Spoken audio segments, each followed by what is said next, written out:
Sa panayam ng editor ng isang magazine, inamin ni Hart Evangelista na sa kanyang estado bilang kinikilalang fashionista sa bansa ay napolitika pa rin siya. Sa recent Fashion Week event ay naranasan na raw niyang masipa sa isang glitz and glamour na ganap na labis daw niyang ikina-stress.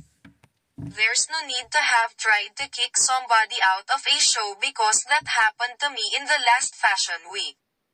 I would talk to certain peers to say no. Somebody was calling and saying I'm not able because another person's going to attend, say niya. Naranasan na raw niya na masabihan na may kakatawan sa kanyang agent pero sa huli ay nalaglag pa rin siya. Kaya naman, maingat na raw siya sa dealings niya sa ngayon. I have 3 agents now to fix and verify everything that would happen to me, and I won't be taken out of a show because they said that I wasn't allowed to attend. So there's like a lot of those things that happen. It starts to become political, bulalas niya. Now, they know who the point person is, but I get that everybody gets too excited. So it gets messy at some point, but those things can happen. You really just have to plan things out properly so there's like a harmonious, smooth way of doing everything, dugtong niya.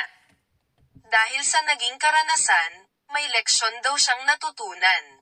I'm also glad that it kind of pushed me to change things in a way to the next step, 10 step ahead. I fixed a lot of corporate stuff and legal stuff. I got all my cards set perfectly, and now it's okay, it's going to be smoother, hirit niya. Naging mas wise na rin daw siya pagdating sa kanyang mga transaksyon. I'm glad I really went through the fire. I'm a tough cookie. Take my video, put it out, whatever you want to dissect. And how you want to present me to the world. Black propaganda. You could do whatever, set my house on fire, but you will not break me again, pagtatapos niya.